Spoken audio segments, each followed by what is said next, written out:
We're at Lalor Bowls Club. It's a lawn bowls club. I've been with the club 51 years. I joined in 1972. We can bowl 6 days a week. Monday is a greenkeepers day where he does all his work and everything else. There's club functions held in the club rooms when available. Been a lot of changes over all those years. When I come, there was just one club room on the southern end, just could handle 7 sides. Since I've been here, there has been something like about 7 extensions in the club rooms, a new club room put in, and a new green which was put down in 1979.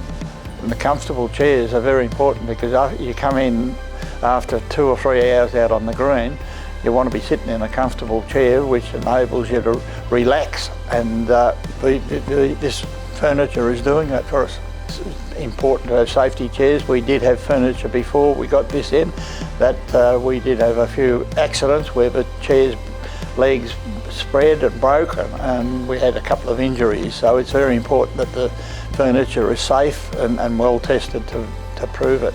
It's much better to have the more expensive furniture that lasts a while than the cheaper furniture, because it's eventually it's good cost savings, and it helps the club along.